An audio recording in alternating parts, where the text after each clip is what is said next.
Ceasefire talks between Ukraine and Russia have failed to yield any major progress toward peace. The two nations did agree to an exchange of prisoners and also the remains of fallen soldiers be exchanged. The deadly attacks continue as well. Earlier today, a Russian strike in the Ukrainian city of Sumy killed at least 3 people. 25 others were injured. President Zelensky calls it an absolutely deliberate strike on civilians. Meanwhile, Moscow is still assessing the damage from Ukraine's stunning drone attack Sunday. Operation Spiderweb targeted air bases deep inside Russia.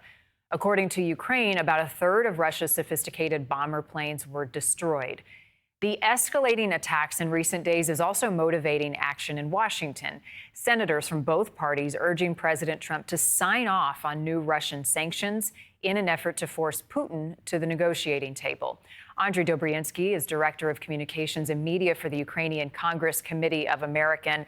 A lot of developments to talk about this morning, Andrij. First of all, this explosion in Crimea at this bridge, the third time since the war started.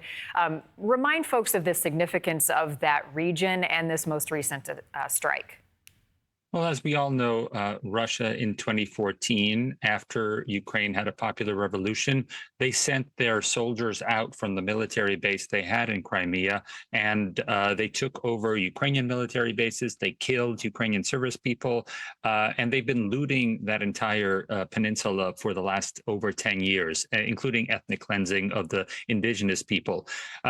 That peninsula has never really been tied in or self-sufficient. It's always been reliant on the mainland for water, food, et cetera, electricity. And so to feed it from another mainland, because it's attached to Ukraine, President Putin developed this bridge, which cost billions of dollars to the mainland. You're right that Ukraine has targeted this bridge since the war began in 2022, the full-fledged war, and every time it gets hit, it's less structurally sound. I also remind people that throughout history, there have been people who tried to make a bridge over there, and it's always, because of the freezing waters, it's been very hard. So we'll see if it stands, but I think the important thing to realize for people is that Ukraine actually sent out drones in the morning to scare people off, to make sure that there were no civilians around. So that's another way that Ukraine differentiates itself from Russia. Yeah, one of many. So these potential peace talks in Turkey towards a ceasefire, is the prisoner swap a starting point in your mind, or is that a delay tactic on the part of Putin? Prisoner swaps are a very good reason to have these talks. Every member of Ukraine's team has said it's very worthwhile to sit across from your enemy, even if it's to get one POW back. What Ukraine escalated this time in the talks is that it produced hundreds of names of children that it asked to be returned. So that was Ukraine's escalation in terms of another, after the exchange last time of prisoners, let's do prisoners this time, and perhaps can you release children that you've kidnapped?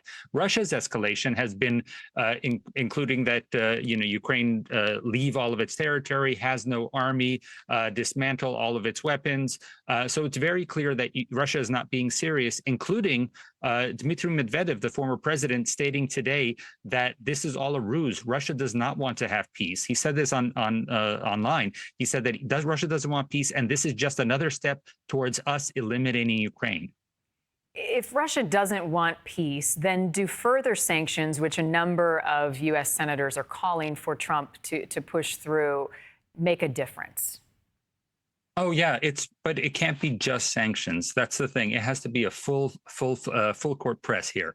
So sanctions are one part. We can escalate the international tribunal of what war crimes are being committed, including the fact that Russia was found last week by the United Nations to hunt people down in the city of Kherson with drones, unlike what Ukraine is doing, which is targeting military facilities, as well as increasing military supply to Ukraine, supporting Ukraine even more as a full court press. Because again, as I said, Russia is clearly not willing to come to the table. They are discarding any of President Trump's attempts.